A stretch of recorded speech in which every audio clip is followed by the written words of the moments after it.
Dragon Quest Your Story is a 3D CG animation movie released in 2019 based on the 5th entry of the mainline Dragon Quest games. The main criticism surrounding this movie is the last 15 minutes, but there are much more problems throughout every part of this movie. I actually don't think it's bad. I'd probably give it a 5 or a 6 out of 10, but in this video I'm going to explain every part of the story divided in 3 acts and give some personal opinions on why this movie is so hated, along with some facts about the game. I am aware that many people like this movie and I have no intentions of disrespecting your opinions. Before I start talking about the first act of the story, I need to explain what happens in the prologue. First you have the main character Luca, who is 6 years old at the start, and his father Pancraz, who is the king, which would make Luca a prince, but that doesn't really matter to the story. Sometime after Luca was born, his mother, called Mada in the movie, Madalena in the game, and Martha in Japanese, is abducted by monsters. So to save her, Pancraz and Luca go on a journey alone despite Pancraz being a literal ruler of an entire kingdom. There is a substantial part in the game where you play as child Luca, but the movie skips most of it with a quick montage, so I'm also going to skip this part. But I do need to mention that this is the part where Luca gets a baby panther as a companion. After some while, Pancraz goes to meet a king in Kohlberg for reasons not explained in the movie. There, Luca becomes friends with Prince Harry. Prince Harry gets abducted by monsters and Pancraz and Luca go to save him, but nobody in the kingdom seemed to care about Prince Harry because the movie never shows any guards actually try to save him. This is where we meet one of the main antagonists, Lysia. Pancraz puts up a good fight against his minions, but Luca is captured and used as a hostage. Maybe it would have been a better idea not to bring your 6-year-old son with you. Unable to fight back, Pancraz gets beaten up and bites the dust, not before telling his son that his mother is still alive. Isn't that why you were traveling in the first place? We skip 10 years and Luca and Harry have turned into slaves. They decide today is the day that they are going to escape. Their plan is to cover themselves with monster waste while hiding in the barrel and pretending they're dead. Their plan worked and their bodies get discarded, but halfway they get spotted by guards. A pub owner called Dr. Agon helps them hide from the guards. Agon opened the pub in Mount Azimuth to spy on a temple. He tells them that Lysia is planning to open the gates of Nadidia to bring back Grandmaster Nimzo. Agon helps Luca and Harry leave the town and they manage to return to Harry's hometown. Luca decides to return to the cabin he used to live in. When departing, Harry tells Luca if there's anything he can do to help, just ask. After immediately returning to the cabin, Luca finds a hidden entrance. How convenient. In the hidden room, Luca finds his father's journal. It says that Lysia needs the Zenithian spell to open the gates of Nadidia, which is why Martha was abducted because she was a Zenithian. Long ago, the Zenithians sealed away Grandmaster Nimzo. Martha is protecting herself by using a barrier. Pancraz was trying to find the Zenithian sword and the heavenly hero to stop Lysia and save Martha. Pancraz believes that Luca is the hero of the heaven. A character called Sancho appears who is one of the servants of Pancraz. Sancho is overjoyed that Luca is still alive and helps him by telling him the whereabouts of the Zenithian sword. A businessman called Rodrigo Briscoletti has the sword in Mastro Ferrado. Sancho encourages Luca to go on this journey and gives him his father's sword, which is a bit weird that he has. We get a montage of Luca traveling through the world, fighting monsters, learning new spells and making new friends, which includes a slime and the baby panther that has grown into a killer panther that just happened to be around. After reaching his destination, I think this is a good point to end Act 1. The first act of the movie doesn't really have any major problems I could find, except for the incredibly fast pace, which is a problem throughout the entire movie. Including the prologue, Act 1 is around 25 minutes. Like I mentioned before, a whole chunk of the game when Luca was a child is cut out of the movie. This doesn't really matter for Act 1, but the adventures Luca had when he was a child is kind of important later on. I would have liked to have more scenes with Harry since they've both been slaves together for 10 years, and he doesn't have much screen time, but as for the beginning of Luca's adventure, I'd say it's pretty good so far. In Act 2, Luca finds out that a monster called Bjorn is terrorizing the town from posters on the wall. Whoever defeats the monster gets to marry Princess Nera. Around here, I noticed many unnecessary changes from the Japanese version. By the way, I was watching the movie in sub. This has nothing to do with how good the movie is, but I wanted to mention it. Pancreas in Japanese is called Papasu. Marda or Madalena is called Martha. Harry is called Henry. Dr. Agon is called Pusan. Laja Is Gemma. Nimzo is called Mirudorasu. Nera is called Flora. And there are many other different names. I just thought it was weird why they're so different. Anyway, Luca meets Rodrigo and his daughter Nera, who Luca has met before when he was a child. Rodrigo takes Luca to where the Zenithian sword is, but the entire room is stolen by Bjorn. Luca is afraid of fighting Bjorn. but the thought of marrying Nera propels him, but he ends up getting burnt alive. Luca seeks help in a tavern asking if anybody has herbs. Come on Luca, you literally get herbs just by walking around a field. You should have some. Luckily, someone was there to help him. Apparently, you eat raw herbs to heal in the Dragon Quest universe. The person who saved him turns out to be one of his childhood friends, Bianca. After reuniting, Bianca immediately takes Luca back to the monster to challenge him. You would think she has a plan, but no. During their second battle, Luca manages to snag the Zenithian sword but is unable to unsheath it. They take the battle outside and Luca has a brilliant idea of attacking the monster's eyes because that might be its weakness. Luca, you're a genius. Unsurprisingly, the eyes are its weakness. Instead of killing the monster, Luca makes a promise to never terrorize the town again, and that works.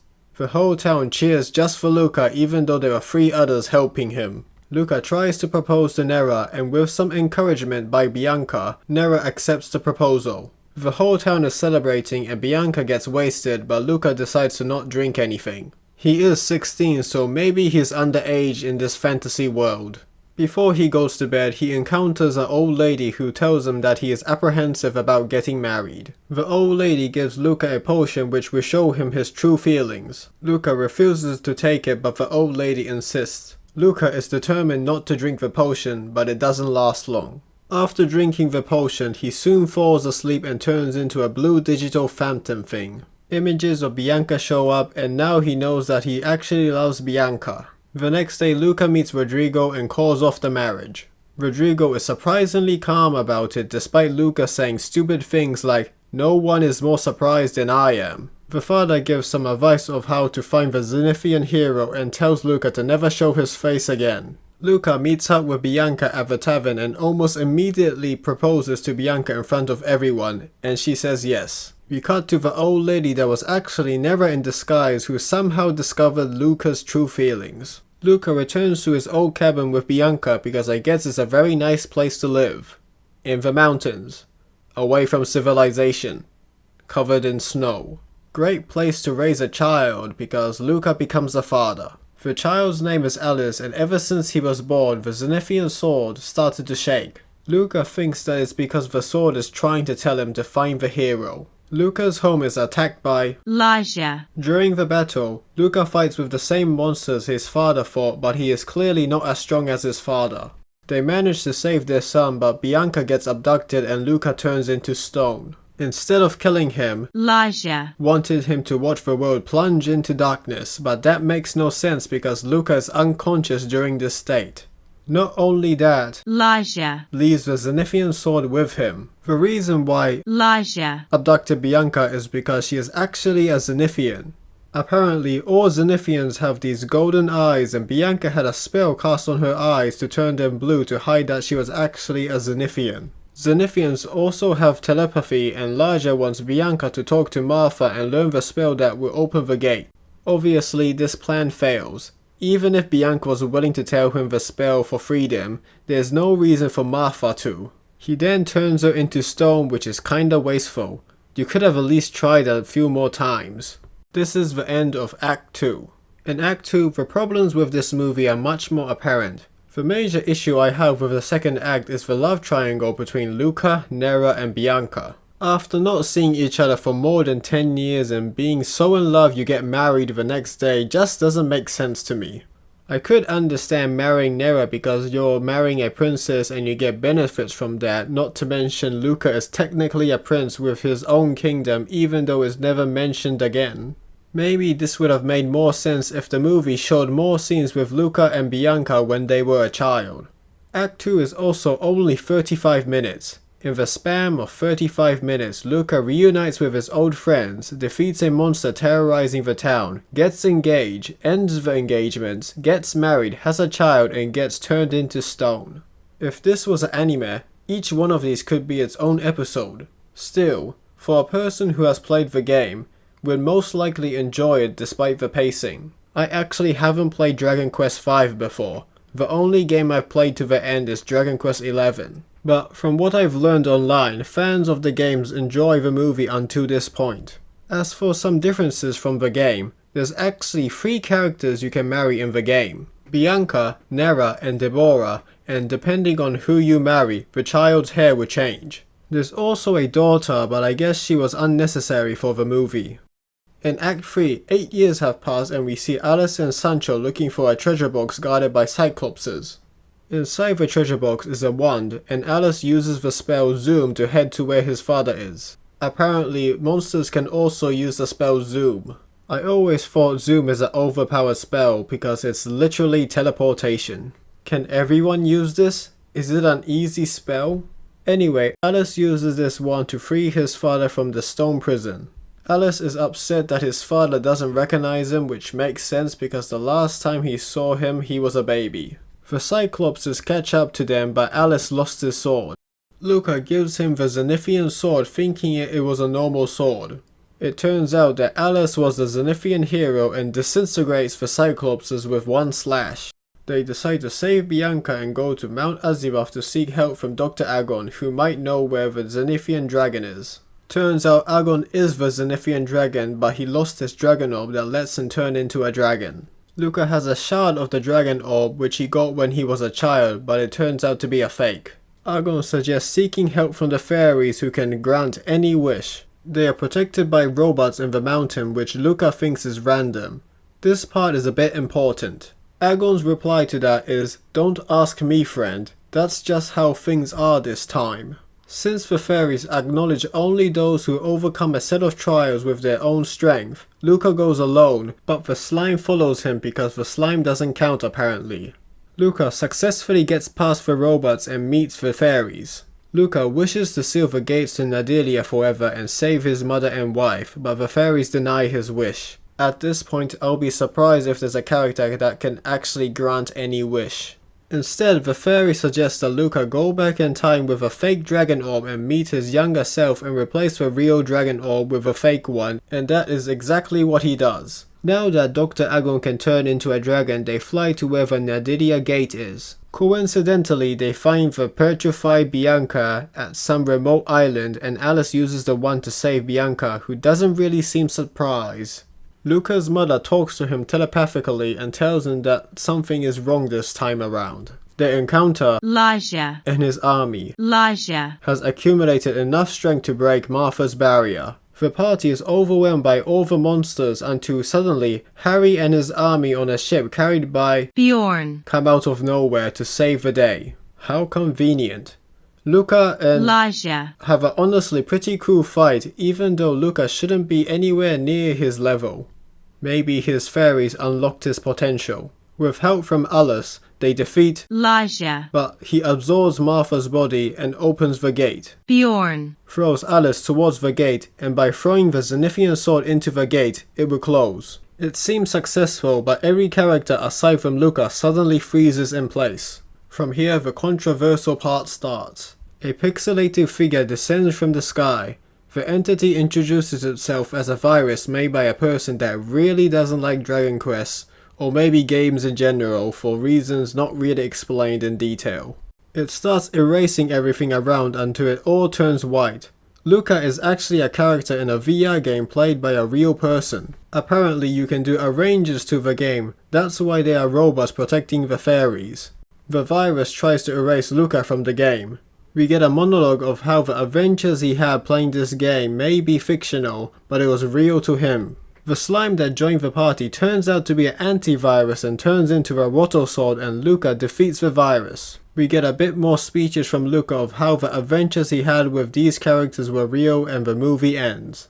Before I talk about the ending, let's see what other issues I had with the movie were. Firstly, Alice, despite being the heavenly hero, is greatly underutilized. I know he's not the main character of the story, but he has less than 20 minutes of screen time for a character this important. Secondly, Prince Harry saving them is just too convenient. The worst part is that Luca could have just asked for help, and this would just fix everything. The whole world is at risk, so I don't think it would be unreasonable to think that Harry would help Luca, not to mention fighting against the guy that turned them both into slaves. Anyway, these are just minor details, a nitpick compared to the ending. Even though there were hints that the world was just a video game, I don't think anybody could have guessed this. Maybe some of you might think that is poetic, but to me, I'd much rather see a normal fantasy ending where the heroes beat the final boss and everything ends happily ever after. It's not that the twist itself was bad, but when you're watching a Dragon Quest movie, you're expecting to see a faithful adaptation of the game's story. This concept would fit much more in place in movies like Ready Player One or Free Guy, where it's about games in general. IPs like Dragon Quest, The Legend of Zelda, Street Fighter would be too specific and out of place to make a plot twist like that. It's not the twist itself, but that it was done to a beloved series like Dragon Quest is the problem. I don't want to be too negative, so here are some things I liked about the movie as a whole. The visuals look really nice and the characters can be expressive. The plot itself is really good, showcasing Luca's journey from child to adult, his son being the true hero, an old friend coming back to save him. I also like that Luca, Alice and Bianca each have their own unique magic abilities. Luca can use wind, Alice can use lightning, and Bianca can use fire. Apparently it's like this in the game as well. For the final part of this video, I want to talk about how this movie should have been made. Dragon Quest V specifically takes 30 to 40 hours to beat the main story. The movie is around an hour and 40 minutes, so obviously a lot of things were cut from the game. Ideally, a trilogy would have made much more sense. The first act of the movie could be part 1 of the trilogy. It should include the childhood storyline and end with Luca starting his journey to find the Zenithian sword. Now you would have a better understanding of the relationships Luca had with characters like Nera or Bianca. Part 2 will start from Luca arriving at the town being terrorized by Bjorn to being turned to stone. With more time, they could add cut characters like Deborah and the daughter. Part 3 will start from Luca being saved all the way to the part where they defeat Nimzo without the plot twist. Of course, even if there was another Dragon Quest movie, it would unlikely be Dragon Quest V again, but if a potential new movie comes out as a single movie or trilogy, I'm sure they won't make the same mistake as this one. Thank you for watching it this far in the video. If you liked it, please give a like and subscribe, and I hope to see you again in another video.